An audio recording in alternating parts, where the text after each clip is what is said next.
আমন্ত্রণ দীপ্ত সংবাদে, সাথে আছি আমি তারান্নুম জুথি। শুরুতেই জানাবো সংবাদ শিরোনাম। গাজীপুরে কাপাসিয়ায় এক পরিবারের 5 জনকে হত্যা। গাড়ি চালক ফোরকান তার 3 শিশু, স্ত্রী ও শ্যালককে হত্যার কথা ফোনে স্বজনদের জানিয়েছেন দাবি পুলিশের। স্বজনের কাছে একটা স্বীকারোক্তি দিয়েছে যে কেবল এটা জানতে পেরেছে, এটা তদন্তাধীন আছে। হাম ও উপসর্গ নিয়ে আরো 9 শিশুর মৃত্যু। মোট মৃত্যু ছাড়ালো 350। হাসপাতালে নতুন ভর্তি 1435 শিশু। মোকাবেলায় নিয়মিত টিকাদানের পরামর্শ বিশেষজ্ঞদের। যারা এখনো টিকা পায় নাই তাদেরকে আমরা সবাই মিলে মোটিভেট করে টিকা ডালতায় নিয়ে আসতে হবে। নির্বাচনী প্রতিশ্রুতি বাস্তবায়নে যুদ্ধ শুরু করেছে সরকার। বিএনপি ও 3 সহযোগী সংগঠনের জেলা নেতৃবৃন্দের সঙ্গে মতবিনিময় সভায় প্রধানমন্ত্রী তারেক রহমান। এই ম্যানিফেস্টোতে আমরা যা যা বলেছি, আমাদের সর্বোচ্চ দিয়ে সরকারকে চেষ্টা করতে হবে এই ম্যানিফেস্টোর বাস্তবায়ন করার জন্য। ভারতে সব ধর্ম ও সম্প্রদায়ের মানুষের নিরাপত্তা নিশ্চিত করতে নয়াদিল্লির প্রতি আহ্বান জানিয়েছেন বিরোধী দলীয় নেতা ও জামায়াতের আমির ডক্টর শফিকুর রহমান। অনুরোধ জানাবো, কোনো ধর্ম, বর্ণ কিংবা গোত্রকে যেন টার্গেট করে কারো কোনো প্রতিসাধন করা না। শুভেন্দু অধিকারীর শপথের মধ্য দিয়ে ভারতের পশ্চিমবঙ্গে শুরু বিজেপি যুগের শাসন। পৌর কাউন্সিলর থেকে মুখ্যমন্ত্রী হলেন শুভেন্দু। শপথ অনুষ্ঠানে নরেন্দ্র মোদী।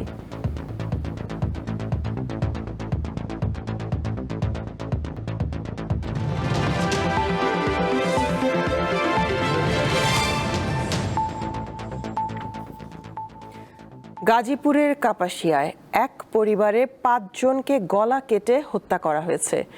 মাদকাসক্ত গাড়ি চালক ফোরকান পারিবারিক কলহের জেরে এই হত্যাকাণ্ড ঘটিয়েছে বলে ধারণা করছে পুলিশ। এই ঘটনায় ফোরকানকে মূল আসামি করে মামলা হয়েছে। ফোরকান স্থানীয় একটি ব্যাটারি কারখানার প্রাইভেট চালক হিসাবে কাজ করতেন। চাকুরির কথা বলে শালক রাসুল মোল্লাকে ডেকে আনেন। এরপর শুক্রবার রাতের এক সময় মাদকাসক্ত অবস্থায় ফোরকান তার স্ত্রীর সন্তান ও শ্যালককে কুপিয়ে হত্যার পর তিনি পরিবারের সদস্যদের ফোনে জানিয়ে পালিয়ে যান। শনিবার সকালে তার স্ত্রী সন্তানের গলাকাটা মরদেহ ঘরের মেঝেতে, স্ত্রী শারমিনের হাত মুখ বাঁধা মরদেহ জানালার গ্রিলে বাঁধা এবং শারমিনের ভাই রসুলের মরদেহ বিছানায় পড়ে থাকতে দেখে এলাকাবাসী। খবর পেয়ে পুলিশ ঘটনাস্থল থেকে মরদেহ উদ্ধার করে মর্গে পাঠায়। আমার আন্টি ফোন দেয়, জাফাত তোর বাইরে মাইরা লাইছে, আমার রসুল নাই। তো যেই সময় সব কথা শুনছি আমার মা মনে করেন হতাশ হয়ে গেছে। হঠাৎ করে এই কথা শুনে কালকে ভালো মানুষ রাত্রেবেলা বাসা থেকে গুছায় পাঠাইলো। একটা ভিতরে ঢুকলাম, ভিতরে ঢুকে দিয়ে একটা মহিলারা মারছে ওই গ্রিলের সাথে 2 হাত বাঁধা আর মুখের মধ্যে কস্টিউম দেওয়া। দেখার পরে মনে হইলো যে এটা যে কোনো একটা পরিকল্পিত। এই জন্য আমরা চাই এটা যাতে সুষ্ঠু তদন্ত হয় এবং সুষ্ঠু বিচার হয়। পুলিশ জানিয়েছে ফোরকান মাদকাসক্ত অবস্থায় এই হত্যাকাণ্ড ঘটিয়েছে বলে প্রাথমিকভাবে ধারণা করা হচ্ছে। প্রাথমিকভাবে জানতে পেরেছি যে সে তার আত্মীয় স্বজনের কাছে একটা স্বীকারোক্তি দিয়েছে যে সেই ঘটনা করেছে। ফোন করে কোনো একজনকে বলেছে, কিন্তু কাকে বলেছে, কিভাবে বলেছে আমরা কেবল এটা জানতে পেরেছি, এটা তদন্তাধীন আছে। আমাদের কাছে সাদা চোখে যেটা মনে হচ্ছে যে রাতে হয়তোবা নেশা বা কোনো মাদকদ্রব্য সেবন করার পরে বিকৃত মস্তিষ্কের প্রভাবে এই ঘটনাটা তিনি ঘটিয়ে থাকতে পারেন। ঘটনার তদন্তে র্যাব, সিআইডি ও পিবিআই সহ একাধিক টিম কাজ করছে বলে জানান অতিরিক্ত জেলা ম্যাজিস্ট্রেট। সিআইডি, তারপর পিবিআই, জেলা পুলিশের অন্যান্য যে গোয়েন্দা সংস্থা আমাদের পুলিশ ছাড়াও আছে, ডিজিএফআই, এনএসআই, সবাই মিলেই কার্যক্রম চলছে। এরপরে যদি আবার অধিকতর তদন্তর স্বার্থে কোনো কমিটি গঠন করা হয় সেটা করা হবে। মর্মান্তিক এক ঘটনায় পুরো এলাকায় শোক ও চরম আতঙ্ক বিরাজ করছে। ঘটনার সুষ্ঠু তদন্ত ও বিচারের দাবি জানিয়েছে ভুক্তভোগী পরিবার ও স্থানীয়রা। সঞ্জিদা স্নিগ্ধা, দীপ্ত বার্তাকক্ষ। দেশে 24 ঘন্টায় হাম ও হামের উপসর্গ নিয়ে আরও 9 শিশুর মৃত্যু হয়েছে। এ নিয়ে হাম ও উপসর্গে মোট মৃত্যু দাঁড়ালো 350। শনিবার স্বাস্থ্য অধিদপ্তরের প্রতিবেদনে এই তথ্য জানানো হয়েছে। প্রতিবেদনে বলা হয় 24 ঘন্টায় মারা যাওয়া 9 শিশুর মধ্যে 3 জন হামে এবং 6 শিশুর হাম উপসর্গ নিয়ে মৃত্যু হয়েছে। এ নিয়ে মোট মৃত্যু দাঁড়ালো 352। একই সময়ে সারা দেশে আরও 946 শিশুর শরীরে হামের উপসর্গ দেখা দিয়েছে এবং 489 শিশুর হাম শনাক্ত হয়েছে। অর্থাৎ গত 24 ঘন্টায় হাম ও হামের উপসর্গে আক্রান্ত হয়েছে 1435 শিশু। স্বাস্থ্য অধিদপ্তরের তথ্য বলছে গত 15 মার্চ থেকে হামের উপসর্গ দেখা দিয়েছে 47,656 শিশুর। হাসপাতালে ভর্তি হয়ে চিকিৎসা নিয়েছে 33,631টি শিশু। এর মধ্যে সুস্থ হয়ে হাসপাতাল ছেড়েছে 29,746 শিশু। এছাড়া দেশে 6,979 শিশুর শরীরে হাম শনাক্ত হওয়ার তথ্য জানিয়েছে স্বাস্থ্য অধিদপ্তর।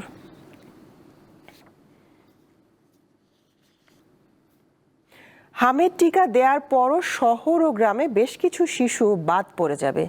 তাদেরকে নিয়মিত টিকাদান কর্মসূচির মধ্যে আনা প্রয়োজন। এছাড়া যারা সুস্থ হচ্ছে তাদের পরবর্তীতে কোনো ধরনের জটিলতা হচ্ছে কিনা সেসব নজরদারিতে রাখা জরুরি। শনিবার রাজধানীতে আয়োজিত গোলটেবিল বৈঠকে এইসব কথা জানান আলোচকরা। স্বাস্থ্য অধিদপ্তরের দেয়া তথ্য অনুযায়ী হাম ও হাম সন্দেহে প্রায় 300 শিশু মারা গেছে, যাদের বয়স 1 বছরের নিচে। শনিবার শুধু বাংলাদেশ শিশু হাসপাতাল ও ইনস্টিটিউটে ভর্তি হয় 90 জন শিশু।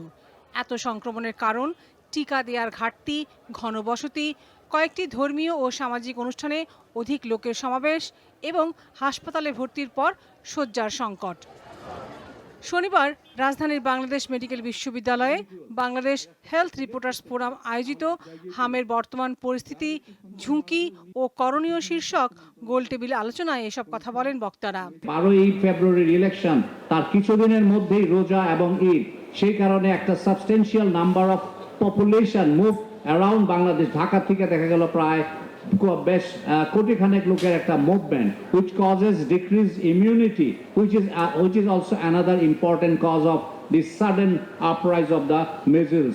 আলোচনায় বক্তারা জানান, ডিসেম্বরেই এই সংক্রমণের আভাস পাওয়া যায়। হাম নিয়ন্ত্রণে বিশেষ টিকা ক্যাম্পেইন চলছে। তারপরও গ্রাম ও শহরে কিছু শিশু বাদ পড়ে যাবে। তাদের নিয়মিত টিকার আওতায় আনা প্রয়োজন। ডিসেম্বর থেকে একটু কিন্তু আমরা পাচ্ছিলাম, মানে রোহিঙ্গাতে একটু বাড়ছিল, জানুয়ারিতেও অল্প অল্প বাড়ছিল। তো আমরা যখন গ্র্যাজুয়ালি দেখি যে কেসের সংখ্যাটা জানুয়ারিতে যত ছিল ফেব্রুয়ারিতে ডাবল হয়ে গেল। আমরা দেখছি যে বাদ পড়া বাচ্চা আছে, শহরে আছে 30 থেকে 40% আর গ্রামে আছে অ্যারাউন্ড 15%। এছাড়া মাতৃস্বাস্থ্যের দিকে বিশেষ নজর এবং পুষ্টির চাহিদা পূরণের ব্যবস্থা করা জরুরি বলেও জানান আলোচকরা। ততক্ষণ পর্যন্ত আমরা পরে গিয়ে কারণ চিহ্নিত করতে পারবো, কিন্তু আসলে এই সমস্যার সমাধানের জন্য পুষ্টির দৃষ্টিভঙ্গি থেকে যে পদক্ষেপগুলো নেওয়া দরকার সেটা নিতে পারবো না। যারা এখনো টিকা পায় নাই তাদেরকে আমরা সবাই মিলে মোটিভেট করে টিকার আওতায় নিয়ে আসতে হবে। তারা আরও বলেন, হাম নতুন রোগ নয়, অব্যবস্থাপনায় এটি ফিরে এসেছে। ভবিষ্যতে যাতে অন্য সংক্রামক রোগ ফিরে না আসে তার জন্য সজাগ থাকতে হবে। চলমান লাবণী গুহ, দীপ্ত সংবাদ, ঢাকা। টানা কয়েকদিনের বৃষ্টি শেষে ঝলমলে রোদ ওঠায় স্বস্তি ফিরেছে হাওড় অঞ্চলের কৃষকদের মাঝে। সুনামগঞ্জ, সিলেট, কিশোরগঞ্জ ও মৌলভীবাজারের কৃষকরা এখন ধান মাড়াই ও শুকাতে ব্যস্ত সময় পার করছেন। তবে এরই মধ্যে পানিতে ধান তলিয়ে যাওয়ায় ক্ষতির মুখে পড়েছেন অনেক কৃষক। ঝলমলে রোদে হাওড় থেকে কেটে আনা ধান মাড়াই ও শুকাতে ব্যস্ত সময় পার করছেন কিষাণীরা। তবে শ্রমিক সংকটে বিপাকে পড়েছেন তারা। বাড়তি মজুরি দিয়েও মিলছে না কাঙ্ক্ষিত শ্রমিক। এদিকে গত কয়েকদিন বৃষ্টি না থাকায় সুনামগঞ্জের সবগুলো নদ নদীর পানি কমতে শুরু করেছে। মিলেছে রোদের দেখা। এখন তো আমরা শুকাইতে পারলাম না, এই ধান কিনবো খেটায়, নিব খেটায়, শ্রমিক পাওয়া যায় না, যার কারণে আমরা নিজে লাগছি 3 জন। আর টাকা 1200 টাকা রোজে হামলা পাওয়া যায় না। ধান বা খের বাইরে যে ধান শুকাইতেছি, আর এখানে ওই আমার জমিন লইছে, কাটতে পারি না মানুষের কারণে। সুনামগঞ্জের 12 উপজেলায় 98,000 ক্ষতিগ্রস্ত পরিবারের তালিকা করেছে জেলা প্রশাসন। সংশ্লিষ্টরা জানিয়েছেন তালিকা আরও বাড়তে পারে। জেলায় চলতি মৌসুমে 2,23,511 হেক্টর জমিতে বোরো ধানের আবাদ হয়েছে। এর মধ্যে 1,76,820 হেক্টর জমি ধান কাটা সম্পন্ন হয়েছে।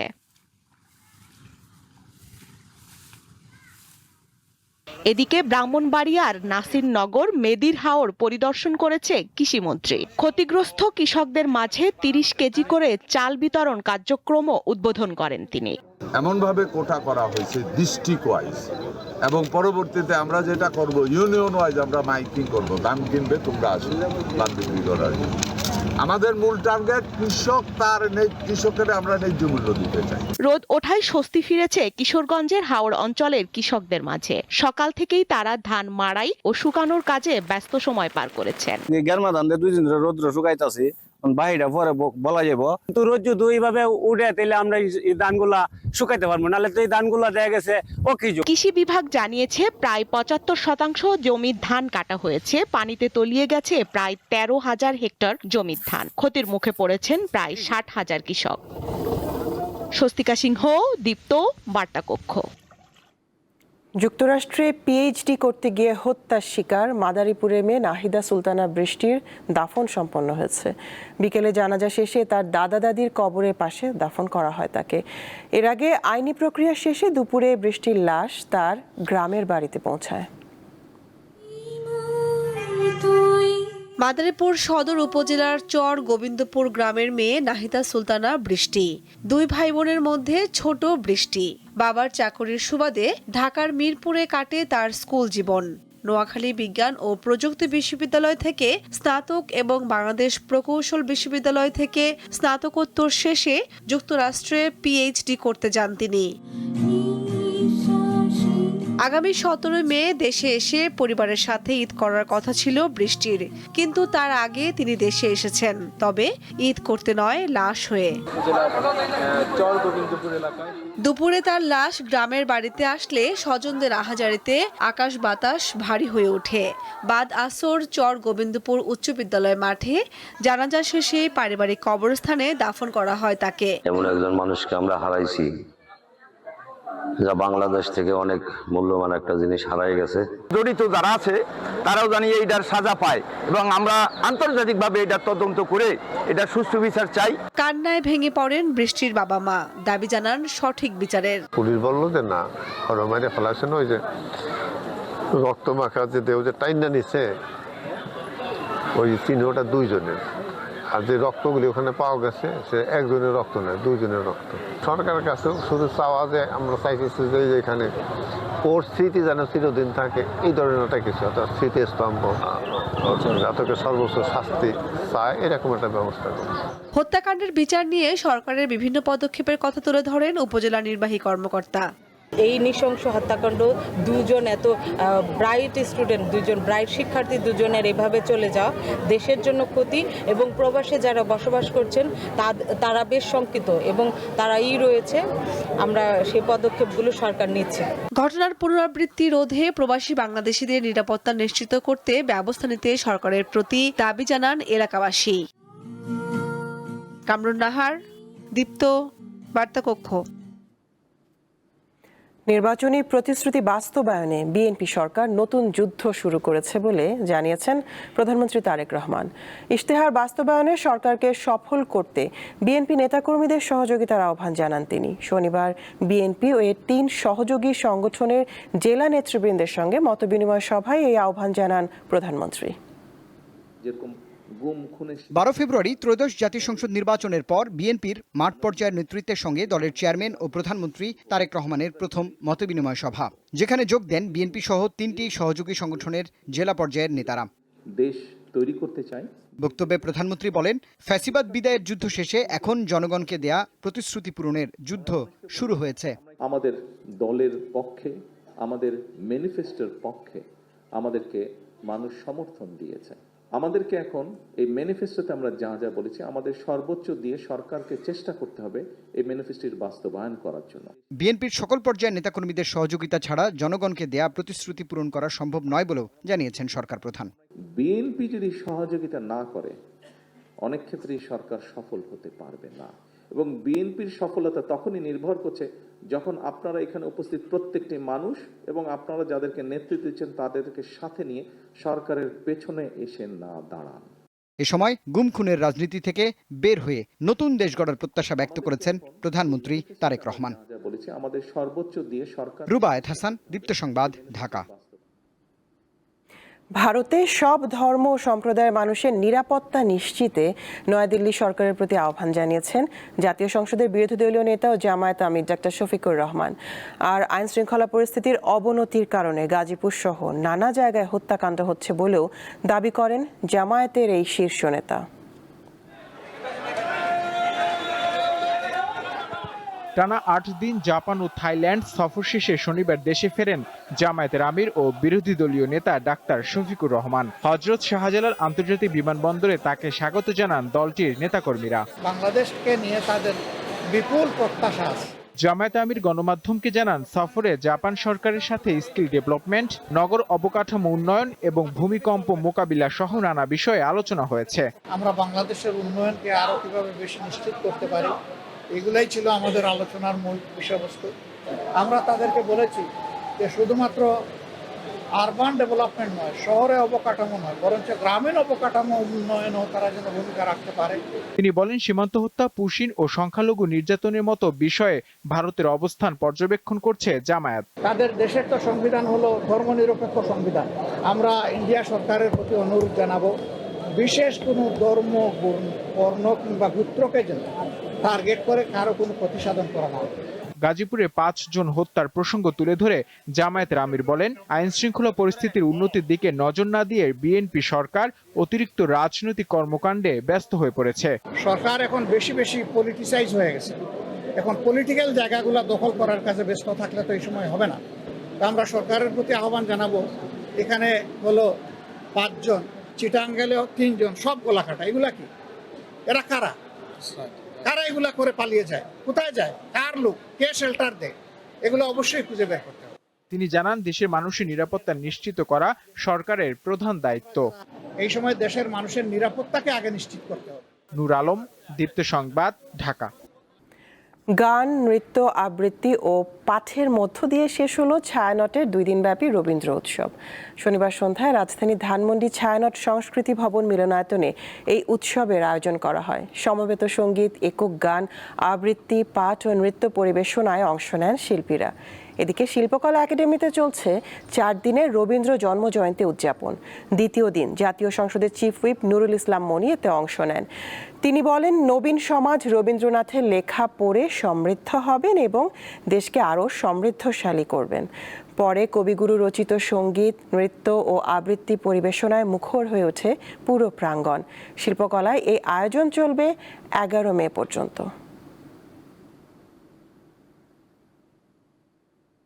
রবীন্দ্রনাথের আমাদের কৃষ্টির সাথে জড়িত, আমাদের কালচারের সাথে জড়িত, আমাদের শিক্ষার সাথে জড়িত এবং আমাদের এই বাংলা বিকাশের সাথে জড়িত। আমাদের নবীন সমাজ তার লেখা পড়ে তারা সমৃদ্ধ হবেন এবং তারা সমৃদ্ধশালী করবেন সাহিত্যকে, সমৃদ্ধশালী করবেন সংস্কৃতিকে।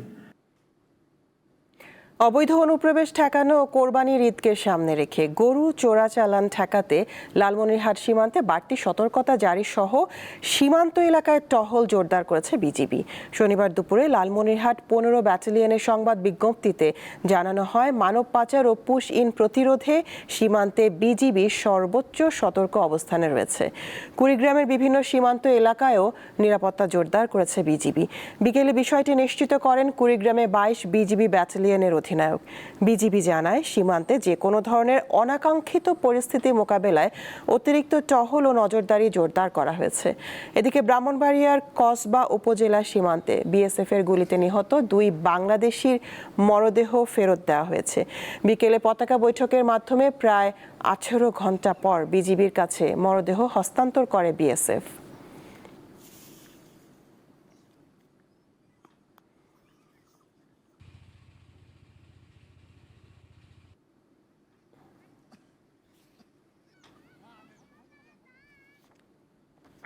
নদী ও সাগর থেকে অবাধে আহরণ করা হচ্ছে চিংড়ির রেণুপোনা।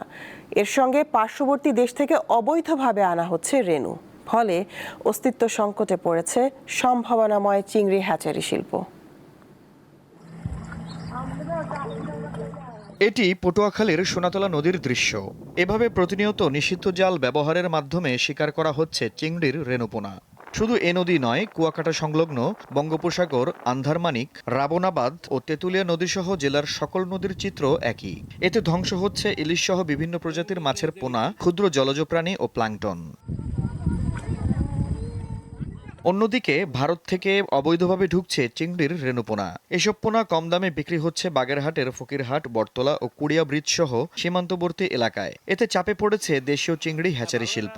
আধুনিক পদ্ধতিতে কোটি কোটি রেণু উৎপাদনের সত্ত্বেও বিক্রি করতে না পারায় লোকসানে পড়েছেন ব্যবসায়ীরা। নদীর মাছ ধরা নিষিদ্ধ রেণু, তা ধরতেছে অবাধে বেচা কিনা হচ্ছে, আইনি কোনো ব্যবস্থা নিচ্ছে না। আমরা উৎপাদন করেও মাছ বেচা বিক্রি করতে পারতেছি না। এগুলো যদি অবাধ এরকম চলে তাহলে বন্ধ হওয়ার পথে আমাদের এই হ্যাচারিগুলো। পটুয়াখালীতে নিবন্ধিত 5টি গলদা চিংড়ি হ্যাচারি রয়েছে। প্রতিটি হ্যাচারিতে 30 থেকে 50 জনের বেশি শ্রমিক কাজ করেন। হ্যাচারিগুলো বন্ধ হয়ে গেলে শুধু ব্যবসায়ী নয়, জীবিকা হারানোর শঙ্কায় পড়বেন শত শত শ্রমিক। হ্যাচারি দিয়ে আমরা আমাদের সংসার পারিবারিকভাবে আমরা চলতে পারি। আমাদের একটা হ্যাচারিতে 30 জন করে কর্মচারী আছে, 2টা হ্যাচারিতে 60 জন। এরকম বাংলাদেশে আরো প্রচুর হ্যাচারি আছে, যেগুলো হ্যাচারিতে অনেক কর্মচারী আছে। আস্তে আস্তে যদি এভাবে পোনা বিক্রি না হয়, তাহলে আমাদের আমরা যারা কর্মচারী আছে আমরা পথে বসে যাব। চিংড়ি হ্যাচারি ব্যবসায়ীদের সংকট নিরসনে কার্যকরী পদক্ষেপ নেওয়া হচ্ছে বলে জানিয়েছেন মৎস্য কর্মকর্তা। কিছু অসাধু লোক তারা রেণুপোনা সংগ্রহ করার সাথে জড়িত আছে বলে আমরা জেনেছি এবং তাদেরকে আমরা উদ্বুদ্ধ করছি যেন রেণুপোনা না ধরা হয়। যারা আমাদের কথা শুনছে না তাদের বিরুদ্ধে আমরা নিয়মিত অভিযান পরিচালনা করছি। বেশ কিছু সফল অভিযান করে রেণুপোনা ধরে আমরা নদীতে বা জলাশয়ে অবমুক্ত করেছি। প্রতি বছর প্রতিটি হ্যাচারি থেকে উৎপাদন করা হয় 1.5 থেকে 2 কোটি গলদা চিংড়ির পোনা। তাই অবৈধভাবে রেণুপোনা কেনাবেচার বিরুদ্ধে ব্যবস্থা নেওয়ার দাবি তুলেছেন সংশ্লিষ্টরা।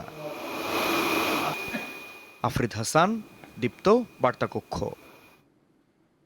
চট্টগ্রাম কক্সবাজার মহাসড়কের লোহাগাড়ায় যাত্রীবাহী বাসের মুখোমুখি সংঘর্ষের ঘটনায় 4 জন নিহত হয়েছে, আহত হয়েছে অন্তত 25 জন যাত্রী। শনিবার সকাল 11টায় চুন্তি 4 সিজন রেস্টুরেন্টের সামনে এই দুর্ঘটনা ঘটে। প্রত্যক্ষদর্শীরা জানায়, চট্টগ্রাম থেকে কক্সবাজারের দিকে যাওয়া যাত্রীবাহী বাসের সাথে বিপরীত দিক থেকে আসা আরেকটি বাসের মুখোমুখি সংঘর্ষ হয়। এতে ঘটনাস্থলেই নিহত হয় 1 জন, আহত হয় অন্তত 28 জন। আহতদের উদ্ধার করে হাসপাতালে নেওয়া হয়, সেখানে মারা যায় আরও 3 জন। প্রায় 8 জনের অবস্থা আশঙ্কাজনক বলে জানিয়েছে চিকিৎসক।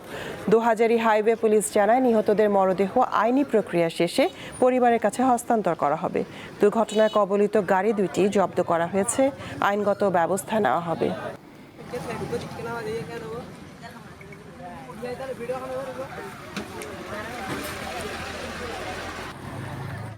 শুভেন্দু অধিকারীর শপথের মধ্য দিয়ে ভারতের পশ্চিমবঙ্গে আজ শুরু হলো বিজেপি যুগ। পৌর কাউন্সিলর থেকে রাজ্যের মুখ্যমন্ত্রী, মাঝে কেন্দ্রীয় সরকারের প্রতিমন্ত্রীর দায়িত্ব। কংগ্রেসের মাধ্যমে রাজনৈতিক জীবন শুরু, এরপর তৃণমূল কংগ্রেস এবং সবশেষ বিজেপিতে যোগদান। দীর্ঘ এই পথে শুভেন্দুর জীবনে ঘটেছে নানান উত্থান পতন। তার শপথ গ্রহণ অনুষ্ঠানে উপস্থিত ছিলেন প্রধানমন্ত্রী নরেন্দ্র মোদী। পশ্চিমবঙ্গের মুখ্যমন্ত্রী হিসেবে শপথ নিয়েছেন ভারতীয় জনতা পার্টি বিজেপি নেতা শুভেন্দু অধিকারী। এর মধ্য দিয়ে পশ্চিমবাংলায় শুরু হলো বিজেপি শাসন। আমি শুভেন্দু অধিকারী। কলকাতার ঐতিহাসিক ব্রিগেড প্যারেড গ্রাউন্ডে শনিবার স্থানীয় সময় বেলা 11টায় অনুষ্ঠান শুরু হয়। বাংলাদেশ সময় দুপুর 12টার একটু পর রাজ্যপাল RN রবির উপস্থিতিতে শপথ নেন মুখ্যমন্ত্রী শুভেন্দু অধিকারী। এরপর শুভেন্দুর পিঠ চাপড়ে আশীর্বাদ জানান প্রধানমন্ত্রী নরেন্দ্র মোদী। মন্ত্রী হিসেবে শপথ নেন দিলীপ ঘোষ, অগ্নিমিত্রা পাল, অশোক কীর্তনিয়া, নিশীথ প্রামাণিক ও ক্ষুদিরাম টুডু। অনুষ্ঠান শুরুর কিছুক্ষণ আগে হাজির হন প্রধানমন্ত্রী। ছাদ খোলা গাড়িতে মোদির পাশেই ছিলেন শুভেন্দু অধিকারী ও বিজেপির রাজ্য সভাপতি শ্রমিক ভট্টাচার্য। রবীন্দ্র জয়ন্তীর এ দিনে শপথ মঞ্চে উঠে বিশ্বকবি রবীন্দ্রনাথ ঠাকুরের ছবিতে ফুল দিয়ে শ্রদ্ধা জানান প্রধানমন্ত্রী নরেন্দ্র মোদী। বাজানো হয় জাতীয় সঙ্গীত। শপথ অনুষ্ঠানে অংশ নিয়েছেন বিভিন্ন রাজ্যের মুখ্যমন্ত্রীরা। ছিলেন সাবেক কেন্দ্রীয় মন্ত্রী স্মৃতি ইরানি, অভিনেতা মিঠুন চক্রবর্তী সহ কেন্দ্র ও রাজ্য বিজেপির শীর্ষ নেতারা। এবারের বিধানসভা নির্বাচনে পশ্চিমবঙ্গে দীর্ঘদিন ক্ষমতায় থাকা তৃণমূল কংগ্রেসের পরাজয় হয়। মুখ্যমন্ত্রী পদে মমতা বন্দ্যোপাধ্যায়ের স্থলাভিষিক্ত হলেন তারই এক সময়ের ঘনিষ্ঠ মিত্র ও বর্তমানে রাজ্য বিজেপির পরিষদীয় দলের নেতা শুভেন্দু। সাইফুর রহমান শিশির, দীপ্ত, বার্তাকক্ষ। এদিকে ভারতের তামিলনাড়ু রাজ্যে মুখ্যমন্ত্রী হিসেবে কাল সকাল 10টায় শপথ নেবেন অভিনেতা থালাপতি বিজয়। চেন্নাই নেহেরু স্টেডিয়ামে অনুষ্ঠিত হবে এই শপথ অনুষ্ঠান। রাজ্যপাল রাজেন্দ্র আর্লেকারের অফিস লোকভবন শনিবার এক বিবৃতিতে এই খবর জানিয়েছে বলে প্রতিবেদন প্রকাশ করেছে এনডিটিভি। এর আগে সংখ্যাগরিষ্ঠতা নিশ্চিত করার পর আজ রাজ্যপালের সঙ্গে বৈঠক করেন থালাপতি বিজয়। টানা 5 দিন রাজ্যপালের সঙ্গে 4টি বৈঠক ও সম্ভাব্য মিত্রদের সঙ্গে অবিরাম আলোচনার পর তার সরকার গঠনের পথ পরিষ্কার হয়।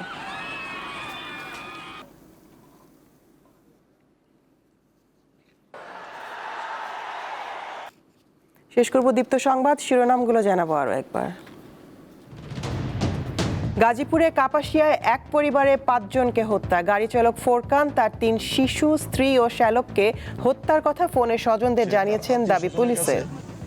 একটা স্বীকারোক্তি দিয়েছে, যেটা কেবল এটা জানতে পেরেছে, এটা তদন্তাধীন আছে। হাম ও উপসর্গ নিয়ে আরো 9 শিশুর মৃত্যু।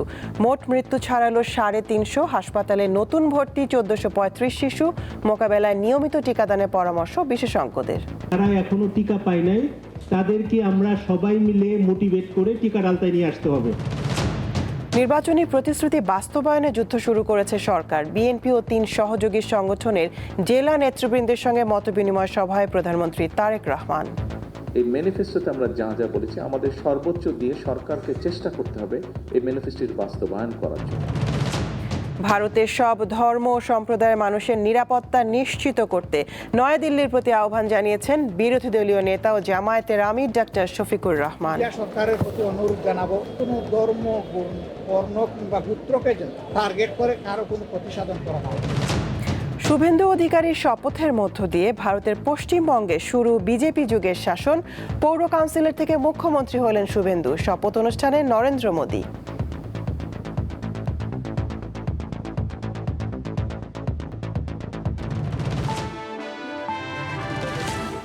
এ ছিল এখনকার মতন। আমি তারান্নুম জুথি বিদায় নিচ্ছি। দর্শক, আরো তথ্য বিনোদনের সংবাদ জানতে যুক্ত থাকুন দীপ্ত টিভি ডিজিটাল প্ল্যাটফর্মগুলোতে। এতক্ষণ সাথে থাকার জন্য ধন্যবাদ সবাইকে।